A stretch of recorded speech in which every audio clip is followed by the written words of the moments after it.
అందరికీ నమస్కారం అండి. ఈరోజు అందరికీ ముందుగా హనుమత్ జయంతి శుభాకాంక్షలు.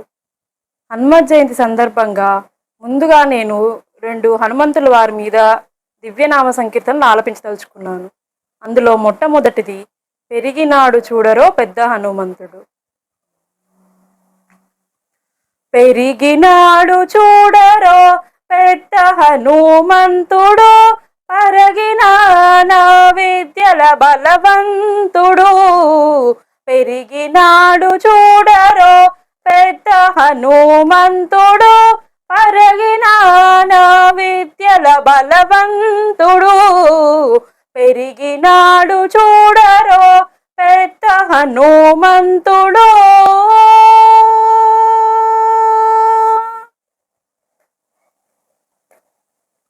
రక్కసుల పాలికి రణరంగ సూర్యుడు, వెక్కసపోయే కాంగ వీరుడు. రక్కసుల పాలికి రణరంగ సూర్యుడు, వెక్కసపోయే కాంగ వీరుడు.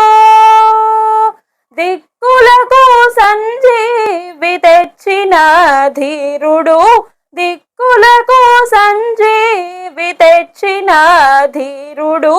అక్కజమైనటి ఆకారుడు, దిక్కులకు సంజీవి తెచ్చిన ధీరుడు. అక్కజమైనటి ఆకారుడు. పెరిగినాడు చూడరో పెద్ద హనుమంతుడు, పరగిన నా విద్యల బలవంతుడు. పెరిగినాడు చూడరో పెద్ద హనుమంతుడు.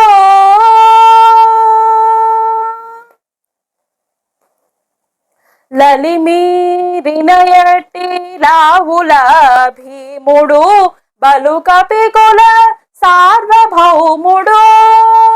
లలిమీరినయటి లావుల భీముడు, బలు కపికుల సార్వభౌముడు. నెలకొన్న లంకా నిర్ధూమధాముడు, నెలకొన్న లంకా నిర్ధూమధాముడు. తలపున శ్రీరామనాత్మారాముడు, నెలకొన్న లంకా నిర్ధూమధాముడు. తలపున శ్రీరామనాత్మారాముడు. పెరిగినాడు చూడరో పెద్ద హనుమంతుడు, పరగిన నా విద్యల బలవంతుడు. పెరిగినాడు చూడరో పెద్ద హనుమంతుడు.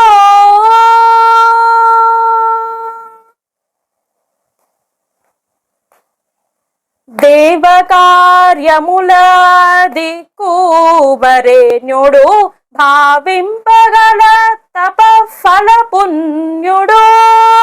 దేవకార్యముల దిక్కువరేణ్యుడు, భావింపగల తపఫల పుణ్యుడు. శ్రీ వెంకటేశ్వర సేవాగ్రగణ్యుడు, శ్రీ వెంకటేశ్వర సేవాగ్రగణ్యుడు. సావధానుడు సర్వశరణ్యుడు, శ్రీ వెంకటేశ్వర సేవాగ్రగణ్యుడు. సావధానుడు సర్వశరణ్యుడు. పెరిగినాడు చూడరో పెద్ద హనుమంతుడు, పరగిన నా విద్యల బలవంతుడు. పెరిగినాడు చూడరో పెద్ద హనుమంతుడు.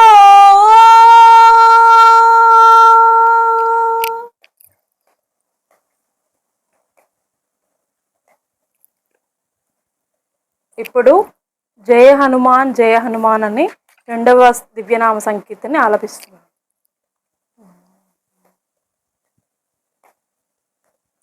జయ హనుమాన్ జయ హనుమాన్, జయ జయ హనుమాన్ జయ హనుమాన్, జయ హనుమాన్ జయ హనుమాన్, జయ జయ హనుమాన్ జయ హనుమాన్ అంజని పుత్ర జయ హనుమాన్ అతి బలవంత జయ హనుమాన్ అంజని పుత్ర జయ హనుమాన్ అతి బలవంత జయ హనుమాన్ వాయుకుమార జయ హనుమాన్ వానర వీర జయ హనుమాన్ వాయుకుమార జయ హనుమాన్ వానర వీర జయ హనుమాన్ జయ హనుమాన్ జయ హనుమాన్ జయ జయ హనుమాన్ జయ హనుమాన్ జయ హనుమాన్ జయ హనుమాన్ జయ జయ హనుమాన్ జయ హనుమాన్ కేసరి నందన జయ హనుమాన్ కలిమల భంజన జయ హనుమాన్ కేసరి నందన జయ హనుమాన్ కలిమల భంజన జయ హనుమాన్ సంజీవదాత జయ హనుమాన్ సకల ప్రదాత జయ హనుమాన్ సంజీవదాత జయ హనుమాన్ సకల ప్రదాత జయ హనుమాన్ జయ హనుమాన్ జయ హనుమాన్ జయ జయ హనుమాన్ జయ హనుమాన్ శ్రీరామ భక్త జయ హనుమాన్ శ్రీరామదూత జయ హనుమాన్ శ్రీరామ భక్త జయ హనుమాన్ శ్రీరామదూత జయ హనుమాన్ మంగళ మారుతి జయ హనుమాన్ మహానుభావ జయ హనుమాన్ మంగళ మారుతి జయ హనుమాన్ మహానుభావ జయ హనుమాన్ జయ హనుమాన్ జయ హనుమాన్ జయ జయ హనుమాన్ జయ హనుమాన్ జయ హనుమాన్ జయ హనుమాన్ జయ జయ హనుమాన్ జయ హనుమాన్ జయ హనుమాన్ జయ హనుమాన్ జయ జయ హనుమాన్ జయ హనుమాన్ జయ జయ హనుమాన్ జయ హనుమాన్ జయ జయ హనుమాన్ జయ హనుమాన్. అందరికీ ధన్యవాదాలండి. ఇప్పుడు మా అమ్మగారు హనుమత్ జయంతి విశేషాలని గురించి మీకు వివరిస్తారు. హలో అండి, అందరికీ నమస్కారం. అందరూ ఎలా ఉన్నారు? ఈరోజు హనుమత్ జయంతి సందర్భంగా మా పాప పాడినటువంటి ఆంజనేయ స్వామి యొక్క సంకీర్తనలను విన్నారు కదా. ఎలా పాడిందో ప్రతి ఒక్కరూ కూడా కామెంట్ రూపంలో తెలియజేయాల్సిందిగా కోరుకుంటున్నాను.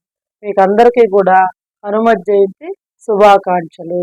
ఈ హనుమత్ జయంతి అంటే ఎలా జరుపుకుంటామో మనకందరికీ తెలిసింది. ఆంజనేయ స్వామిని విశేషంగా జరుపుకుంటాం. పండుగ జరుపుకోవడం అదంతా మనకు తెలిసిందే. కాబట్టి ఇక్కడ మనం ఏం తెలుసుకున్నామంటే ఆంజనేయ స్వామి యొక్క లక్షణాలు, అవి మన జీవితానికి ఎలా అన్వయించుకోవాలి అనే దాని గురించి నేను మీకు చెప్పడం జరుగుతుంది అన్నమాట. ఈ ఆంజనేయ స్వామి మన కేసరి అంజనాదేవి అనేటువంటి దంపతులకి వాయుదేవుని యొక్క అంశతోటి జన్మించాడనమాట. ఈయన చిన్నప్పటి నుంచి కూడా పుట్టడంతో మహాబలశాలి, మహాశక్తి సంపన్నుడు అనమాట ఈయన.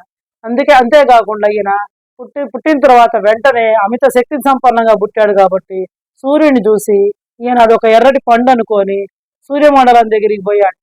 ఎప్పుడైతే పాపం ఆ సూర్యమండలానికి పోతే దహించి వేస్తాడేమో అని చెప్పి ఈయన తండ్రి అయినటువంటి వాయుదేవుడు ఈయనకి చల్లటి వాతావరణాన్ని ఏర్పరిచాట. అంటే వేడి లేకుండా అనమాట. వేడి నుంచి తన కుమారుడిని రక్షించడానికి. ఈ లోపల గ్రహణ సమయం కాబట్టి అప్పుడే గ్రహణ సమయం అనమాట. ఆ గ్రహణ సమయంలో రాహు సూర్యుడికి కనిపించకుండా రాహు అడ్డంగా వస్తాడనమాట. కాబట్టి ఈ లోపల ఏంటంటే ఇంద్రుడు ఈయన్ని చూసి భయపడి ఈయన శక్తిని చూసి తన యొక్క వజ్రాయుధాన్ని ఈ హనుమంతుని యొక్క దవడపై వేస్తాడనమాట. కాబట్టి ఎడమ దవడపై వేస్తాడు కాబట్టి అందుకని ఈయనకి హనుమ అనే పేరు వచ్చిందనమాట. ఎప్పుడైతే ఇంద్రుడు తన యొక్క వజ్రాయుధాన్ని ఆయన యొక్క దవడపై వేశాడో వాయుదేవుడు ఏం చేశాడు, ఆయన యొక్క తండ్రి హనుమంతుడి యొక్క తండ్రి కాబట్టి తన కుమారుని తీసుకొని వాయుదేవుడు గుహలోకి వెళ్ళిపోయాడు అనమాట. ఎప్పుడైతే వాయువు వెళ్ళిపోయి ఏం చేశాడంటే స్తంభింపజేశాడు వాయువుని అనమాట. ఎప్పుడైతే వాయువుని స్తంభింపజేశాడో అన్ని లోకాలు కూడా చలనం లేకుండా ఉండిపోయినాయి. మనం నిన్నటి కథలో కూడా చెప్పుకున్న వైశాఖ మాసం కథలో కూడా మనిషి యొక్క ప్రాణం నుంచి ఒక్కొక్క అవయవం నుంచి ఒక్కొక్క దేవత వెళ్ళిపోయినప్పుడు మనిషి బతికే ఉంటాడు. కానీ వాయువు వెళ్ళిపోతే గనక అతడు ఒక శవం కట్టెతో సమానంగా అయిపోతాడు. ఎప్పుడైతే వాయుదేవుడు తన కుమారుణ్ణి ఇంద్రుడు కొట్టాడు అని చెప్పేసి తీసుకొని వాయువుని స్తంభింపజేశాడు. లోకాలన్నీ ఇదైపోయినాయి. అప్పుడు మళ్ళీ అందరూ మొరబెట్టుకోవడం వల్ల ఆయన మళ్ళా అనుగ్రహించి మళ్ళా వాయువుని ప్రసరింపజేశాడు అనమాట. కాబట్టి మన ప్రాణానికి సర్వోత్తమైంది ఏంటంటే వాయువు.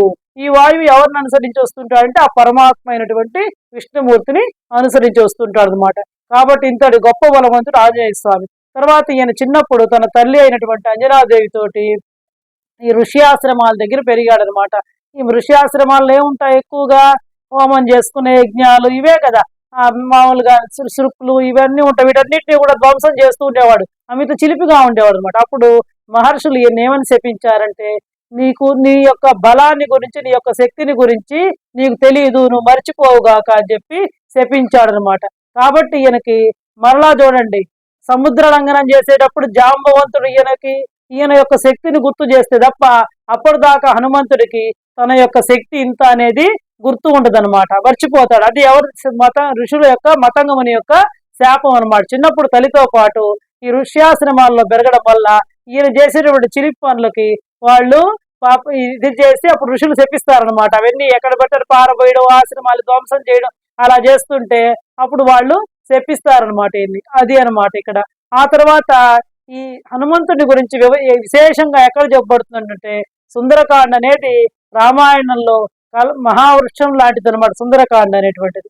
కాబట్టి ఆ సుందరకాండని కనుక చదివితే మనకి తీరని కోరికలు తీరుతాయి, అనుకున్న పనులన్నీ జరుగుతాయని చెప్పి చాలా మంది సుందరకాండని కూడా విశేషంగా పారాయణ చేయడం జరుగుతుంది. అంటే సుందరకాండ పారాయణ చేసినంత మాత్రాన అన్ని పనులు జరుగుతాయని కాదు. ఆ సుందరకాండలో హనుమంతుడు ఎలా ప్రవర్తించాడో, ఒక కార్యం నెరవేర్చాలంటే కార్య సాధకుడు అయినటువంటి వాడు ఎలా ఉండాలి, ఎలాంటి పట్టుదల ఉండాలి, ఎలాంటి జ్ఞానం కలిగి ఉండాలి, ఎలాంటి లక్షణాలు కలిగి ఉండాలి, ఇవన్నీ కనుక మనం పాటించినట్లయితే అనుకున్న కార్యం నెరవేరుతుంది.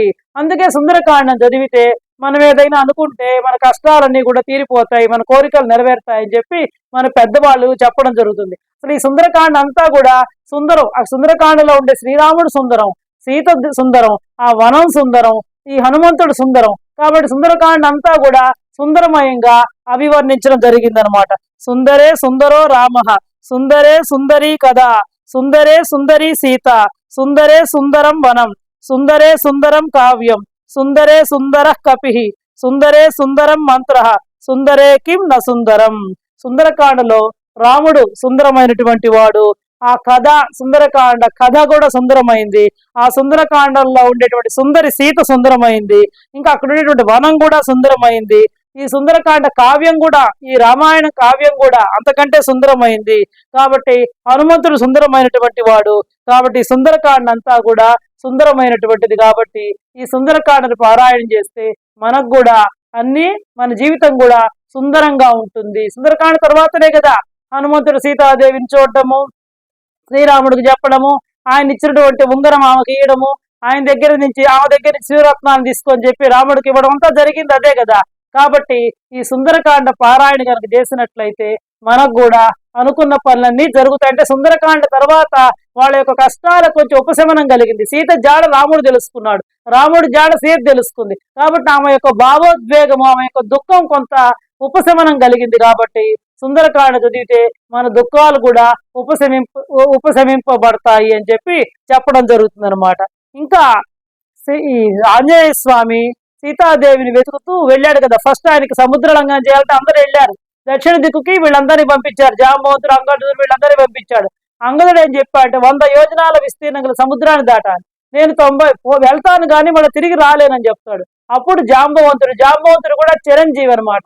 ఆయన కూడా బ్రహ్మదేవుని అంశ వల్ల జన్మించాడు. కాబట్టి అప్పుడు జాంబవంతుడు చెప్తాడు, అయ్యా హనుమా, నీ శక్తి మామూలుది కాదు, నువ్వు చాలా గొప్పవాడివి, నువ్వు గాల్లో తేలగలవు, వాయుదేవుడి యొక్క అంశతో నువ్వు ఎగరగలవు అని చెప్పి ఆయన యొక్క శక్తిని గుర్తు చేయబట్టి అప్పుడు హనుమంతుడు ఆంజనేయ స్వామి సముద్రాన్ని దూకి అవతల ఒడ్డు ఉత్తర తీరం నుంచి దక్షిణ తీరానికి సముద్రాన్ని దూకి సీతాదేవి జాడని తెలుసుకోవడం జరుగుతుందన్నమాట. అంతా వెతుకుతాడు, ఎక్కడా కనపడదు ఆయనకి సీతాదేవి. పాపం చాలా బాధపడుతుంటాడు, నిర్వేదం చెందుతాడు. అయ్యో నేను దూరం వచ్చామే, సీతాదేవి ఎక్కడా కనపడలేదే, ఏం చేయాలి మార్గము అని చెప్పి చాలా బాధపడుతుంటాడు. అలాంటి సమయంలో ఆయనకు ఉన్నట్టుండి ఒక శ్లోకం గుర్తు వస్తుందన్నమాట. ఏంటంటే, నమోస్తు రామాయ సలక్ష్మణాయ దేవ్యైచ తస్యై జనకాత్మజాయ, నమోస్తు రుద్రేంద్ర యమానిలేభ్యో, నమోస్తు చంద్రార్క మరుద్గణేభ్య.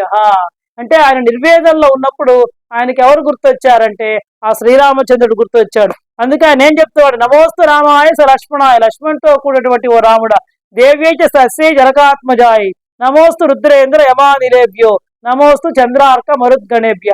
ఎప్పుడైతే రాముని స్మరించాడో అప్పుడే ఆయనకి సీతాదేవి జాడ గుర్తొచ్చింది. అయ్యో నేను అన్ని ఎతికాను కానీ అశోకవనంలో ఎతకలేదు కదా, అక్కడేమైనా సీతాదేవి ఉందో అని చెప్పి ఆయనకి గుర్తు వచ్చింది అనమాట. అంటే దీనివల్ల ఏమందంటే ఆయనకి బుద్ధి ప్రచోదనమైంది, బుద్ధిమాంది అప్పుడు దాకా గుర్తు రానటువంటి అశోకవనం ఆయనకి గుర్తొచ్చింది.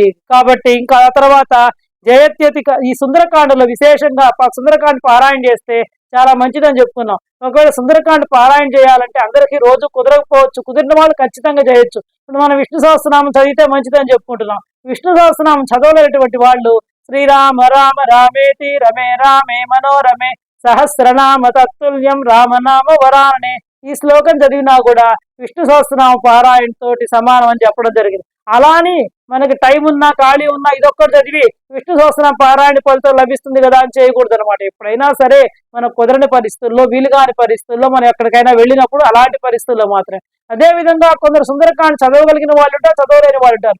చదవగలిగిన వాళ్ళు ఖచ్చితంగా పారాయణ చేయొచ్చు, లేదా రోజుకు ఒక అధ్యాయం చేయొచ్చు, లేదా ఇన్ని రోజుల్లో వారం రోజుల్లో పారాయణ చేయొచ్చు, లేదా ఒక నెలలో చేయొచ్చు మన శక్తిని బట్టి. అసలు మేమేమి చదవలేము అనేటువంటి వాళ్ళు ఈ శ్లోకాలను గనక ఒక 5 శ్లోకాలు ఉంటాయి, అవి గనక పిల్లలకు గనక నేర్పించినట్లయితే చిన్నప్పటి నుంచి కూడా వాళ్ళల్లో ఒక ధైర్యము, ఉత్సాహము, ఒక శక్తి, క్రమేణా ఒక ఉపాసన అనేది అలవాటు పడుతుంది వాళ్ళకి.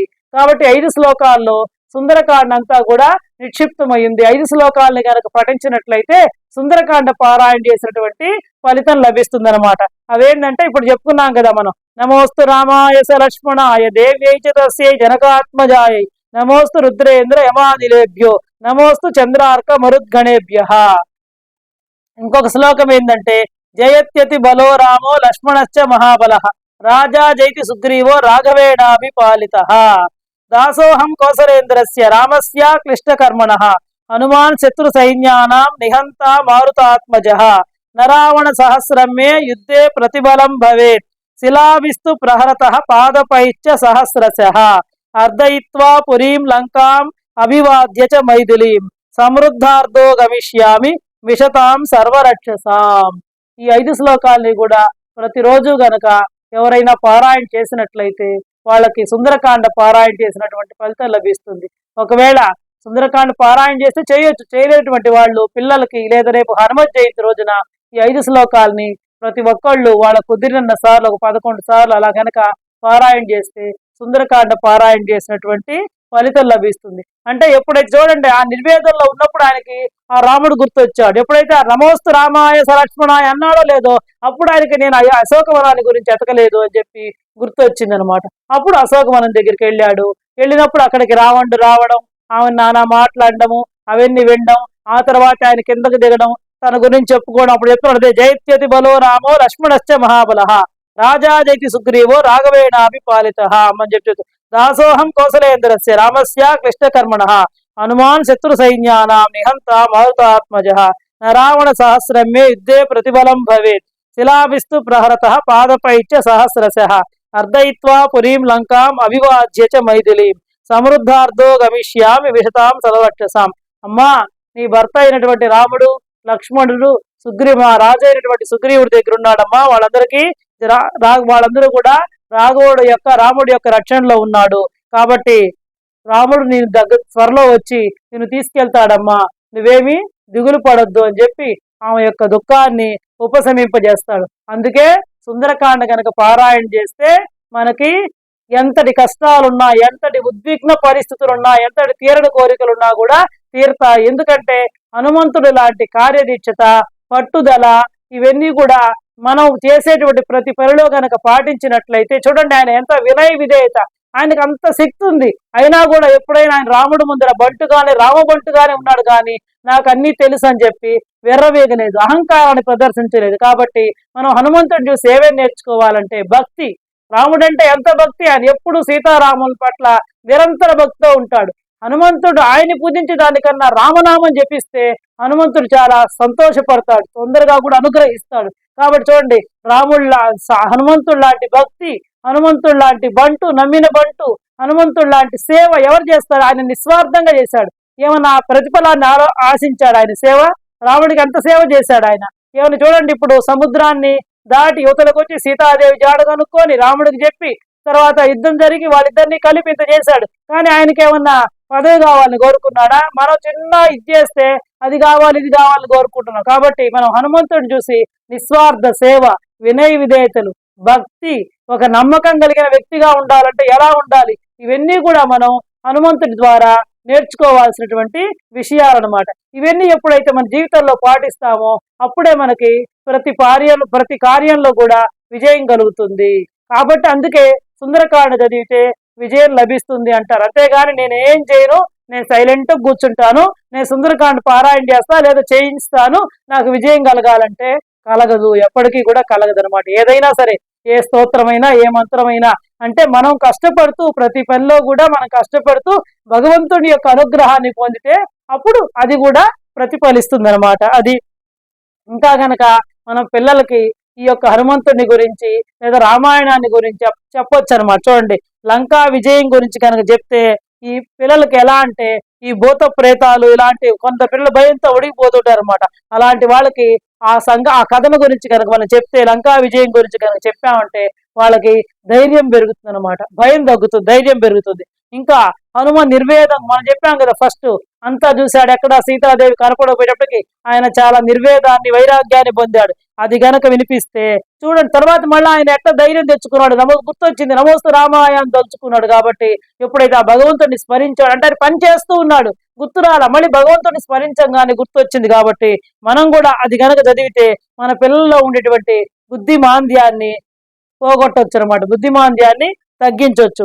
ఇంకా లంకలో గనక సీతాన్వేషణ ఘట్టం గనక గురించి గనక మన పిల్లలకు గనక చెప్తే ఇతరుల వల్ల మనకి ఎలాంటి, ఇప్పుడు అంతే కదా, సీతాదేవికి ఎవరి వల్ల బాధ కలిగింది? రావణుడి వల్ల బాధ కలిగింది అనమాట. కాబట్టి ఆ సీతాన్వేషణ గురించి హనుమంతుడు ఎలా చేశాడో ఆ ఘట్టాన్ని గురించి మన పిల్లలకు గనక కథలుగా చెప్తే ఆమె ఎన్ని కష్టాలు పడింది. కాబట్టి ఇతరుల వల్ల మనకి కలిగే బాధల నుంచి మనకు కాస్త విముక్తి కలుగుతుంది అనమాట.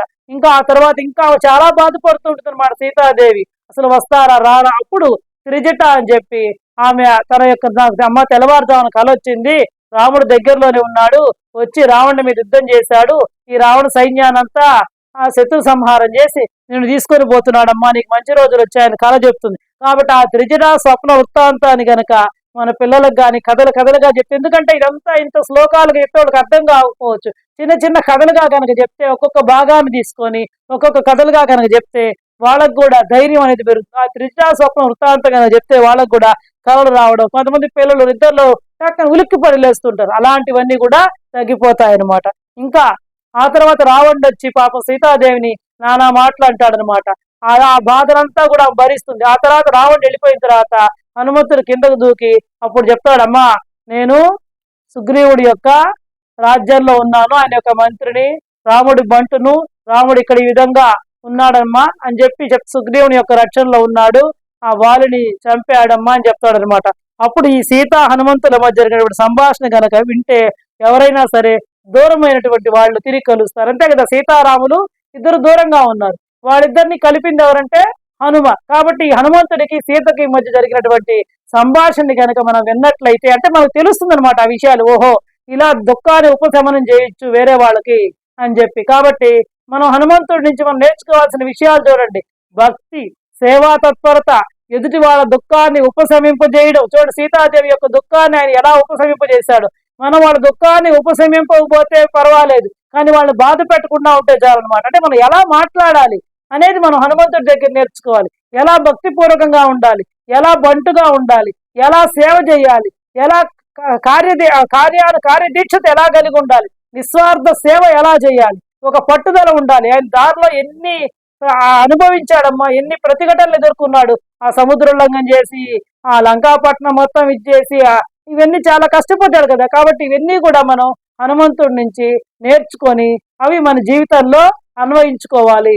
అప్పుడే మనకి హనుమ స్తోత్రాలు ఏది జరిగినా ఏది చదివినా కూడా మనకి పుణ్యం లభిస్తుంది. అందుకే చూడండి, మన పెద్దవాళ్ళు కూడా చెప్తుంటారు, ఆంజనేయ దండకం చదవండి, పిల్లలకు నిద్ర పట్టకపోతే రాత్రులు భయపడుతూ ఉంటే ఉలిక్కి పడుతూ ఉంటే ఆంజనేయ స్వామి దండకం చదవండి అని చెప్తారు. అదేవిధంగా హనుమాన్ చాలీసా గోస్వామి తులసీదాస్ గారు రాశారు, ఆయన స్వయంగా హనుమంతుడిని దర్శించాడు, అనేక సార్లు ఆయనకి హనుమత్ సాక్షాత్కారం లభించింది అనమాట. హనుమంతుడితో మాట్లాడేవాడు ఆయన. కాబట్టి ఆయన రామచరిత మానస్ అలాంటి పవిత్ర గ్రంథాన్ని కూడా రాశాడనమాట ఆయన గోస్వామి తులసీదాస్ గారు. కాబట్టి ఆ హనుమాన్ చాలీసా పారాయణ చేసినా కూడా మనకి చాలా మంచిది, చాలా శుభం జరుగుతుంది. ఎన్నిసార్లు పారాయణ చేసామనేది కాదు ముఖ్యం. ఇక్కడ ఎంత భక్తి తత్పరతో, ఎంత భక్తి శ్రద్ధలతో, ఎంతసేపు మన మనస్సు భగవంతుని పాద పద్మాల మీద కేంద్రీకరించేసామో, మన నిశ్చల భక్తి ఎంత ఉందో అది ముఖ్యం అనమాట. మేము 11 సార్లు చేసాము, 108 సార్లు చేసాము, లేదా 1000 సార్లు చేసాము, అది కాదమ్మా ముఖ్యం. మన శక్తిని బట్టి నువ్వు ఒక్కసారైనా చేయి, మనసు ప్రశాంతతో నీకు ఆ భగవంతుడు హనుమంతుడు కనుక కనపడేట్లు కనుక నువ్వు చేస్తే అదే ఆయన యొక్క అనుగ్రహం మనందరి మీద కూడా వర్షిస్తుంది అనమాట. ఇంకా ఆంజనేయ స్వామికి విశేషంగా ఈ వైశాఖ బహుళ దశమి రోజు తమలపాకులతో కూడా ఆయనకి పూజ చేయడం జరుగుతుంది అనమాట. ఇంకా సింధూరంతో కూడా పూజ చేయడం జరుగుతుంది. ఆయనకి విశేషంగా తమలపాకులతో పూజ చేస్తారు. ఇంకా కొంతమంది వడమాలను కూడా ఆంజనేయ స్వామికి వేయడం జరుగుతుంది అనమాట. ఇంకా వడపప్పు పానకాన్ని వైశాఖ మాసం కాబట్టి మనం మొదటి నుంచి చెప్పుకుంటున్నాం. ఇంకా వడపప్పు పానకాన్ని కూడా విశేషంగా కొబ్బరికాయ కొట్టడం. ఇంకా ఆయనకి కదళీ ఫలాలంటే అరటి పండ్లు అంటే చాలా ఇష్టం. కొంతమంది అరటి పండ్లతో కూడా ఆయనకి విశేషంగా పూజ చేస్తూ ఉంటారు. వాళ్ళ కోరికలు తీర్చి ఆయనకి అరటి పండ్ల మాలను ఏదో అట్లా వాళ్ళకు తృప్తి పడిన దాన్ని బట్టి వాళ్ళు వేస్తూ ఉంటారు అనమాట. ఇలాంటి వాటన్నిటిలో మన శక్తిని బట్టి మన శక్తి మేర యథోచితంగా స్వామిని భక్తి శ్రద్ధలతో పూజించవచ్చు. ఆంజనేయ స్వామి దండకం చదువుకోవచ్చు, లేదా హనుమాన్ చాలీసా చదువుకోవచ్చు, ఆంజనేయ స్వామి అష్టోత్తరం చదువుకోవచ్చు. మనకు ఏది వీలైతే అలాంటి, ఇప్పుడు నేను చెప్పాను సుందరకాండలో 5 శ్లోకాలు చదువుకోవచ్చు, పారాయణ చేయొచ్చు. సుందరకాండ మొత్తం పారాయణ చేయలేకపోయినా 5 శ్లోకాలని మనం పారాయణ చేయొచ్చు. లేదా ఒక మంచి బ్రహ్మచారిని పిలిచి మనం బట్టలు పెట్టి సదక్షిణ తాంబూలాలు ఇవ్వచ్చు, మామిడి పండ్లు పెట్టి తాంబూలం ఇవ్వచ్చు, లేదా పానకం ఇవ్వచ్చు, జలదానం చేయొచ్చు. ఇంక ఇవన్నీ మన శక్తి మేర అమ్మ. ఇది హనుమత్ జయంతి రోజు మనం ఆచరించాల్సినటువంటి విధి విధానాలు అన్నమాట. కాబట్టి ప్రతి ఒక్కరూ కూడా ఈ హనుమత్ జయంతిని చాలా ఆనందదాయకంగా జరుపుకొని హనుమంతుని యొక్క కృపా కటాక్షాలకి మనందరం కూడా పాత్రులు కాగలమని కోరుకుందాం. ఇంకా చూడండి, ఇప్పుడు మన పాకిస్తాన్ యుద్ధం ఏమో కాస్త ఉపశమనం కలిగినట్టే ఉంది, కానీ పాకిస్తాన్ అనేక కుటిల ప్రయత్నాలు చేస్తోంది. కాబట్టి మనకి భయము, మన దేశానికి రక్షణ కావాలంటే మనం హనుమత్ కవచాన్ని కూడా ప్రారంభం చేయొచ్చు. మీకు ఇంత ముందరే చెప్పాను, నృసింహ జయంతి రోజు నృసింహ కవచాన్ని పారాయణ చేయండి ప్రతి ఒక్కళ్ళు చెప్పి. కవచము అంటే ఏంటంటే రక్షణ. ఇప్పుడు మనందరం కూడా కవచాలని బుల్లెట్ ప్రూఫ్ ఎందుకు ధరిస్తారు? రక్షణ కోసం. అదే విధంగా ఈ ఆంజనేయ స్వామి హనుమత్ కవచాన్ని కూడా కనుక మనం పఠించినట్లయితే విశేషంగా మన దేశానికి అంతరికి కూడా రక్షణ కల్పిస్తుంది. హనుమంతుడు మన దేశం మొత్తానికి కూడా రక్షణగా ఉంటాడు. తిరుమలలో కూడా చూడండి బ్రహ్మోత్సవాలు జరుగుతూ ఉంటాయి. స్వామికి 6వ రోజు చాలా ముఖ్యమైనటువంటి హనుమద్వాహనం మీద ఆయన ఊరేగటం జరుగుతూ ఉంటుంది అనమాట. అదేవిధంగా హనుమంతుడిని విజయానికి ప్రతీకగా చెప్తూ ఉంటారు. మహాభారతం కురుక్షేత్ర మహాయుద్ధంలో అర్జునుని యొక్క రథంపై జెండాపై కపిరాజు అని చెప్పి ఈయన ఆ జెండాకి పతాక ధ్వజంగా ఉంటాడు. కాబట్టే అర్జునుడు మహాభారత యుద్ధంలో విజయాన్ని సాధించగలిగాడు. కాబట్టి ఆంజనేయ స్వామిని కనుక పూజిస్తే మనం విజయాన్ని సాధించవచ్చు. ఏ పనిలోనైనా సరే మనం విజయాన్ని సాధించవచ్చు. కాబట్టి ఇప్పుడు మన దేశ పరిస్థితుల దృష్ట్యా మన దేశం కూడా అన్ని రంగాల్లో శత్రువుల నుంచి కూడా మనం విజయాన్ని సాధించాలంటే ఈ ఆంజనేయ స్వామి దండకం గాని, హనుమత్ కవచం గాని, హనుమాన్ చాలీసా గాని, ఆంజనేయ స్వామి అష్టోత్తరం గాని, ఇంకా అనేక ఆంజనేయ స్వామి స్తోత్రాలు ఉన్నాయి. వీటన్నింటినీ కూడా మనం పారాయణ చేయవచ్చు. పారాయణ చేద్దాం. ఇంకా సుందరకాండలో ఇందా చెప్పాను కదా 5 శ్లోకాలు, ఇవన్నీ కూడా పారాయణ చేద్దాం. ఎప్పుడు మన కోసమే కాదమ్మా, పరుల కోసం కూడా చేయాలి. అంటే దేశం కోసం. ఎందుకంటే మన దేశం ఉంటేనే కదా మనం ఉంటాం. చెప్పండి, ఇప్పుడు వాళ్ళందరూ పాపం మన బార్డర్లో ఎంతమంది చనిపోయారు సైనికులు మనందరి కోసం, మన కుటుంబాలను రక్షించడం కోసం వాళ్ళందరూ చనిపోయారు కదా. వాళ్ళ కుటుంబాలు పాపం వాళ్ళ కుటుంబాన్ని కోల్పోయారు కదా, వాళ్ళ కుటుంబ పెద్దలు కోల్పోయారు. కాబట్టి మనం కూడా మనకు చేతనైనంత వరకు ఎప్పుడు మన స్వార్థం కోసమే కాకుండా ఈసారి మనం కూడా హనుమంతుడి యొక్క లక్షణాల్లో ఒకటైనటువంటి నిస్వార్థ సేవగా మనందరం కూడా మన దేశం కోసం, మన దేశ సరిహద్దుల్లో ఉండే సైనికుల కోసం, మన దేశం విజయ పతాకాన్ని, మన దేశం కూడా విజయ పదాల్లో పయనించాలని కోరుకుంటూ ఈ హనుమ స్తోత్రాలు మీకు ఏది నచ్చితే అది వాటిని మనందరం కూడా పారాయణ చేయాలని కోరుకుంటున్నాను.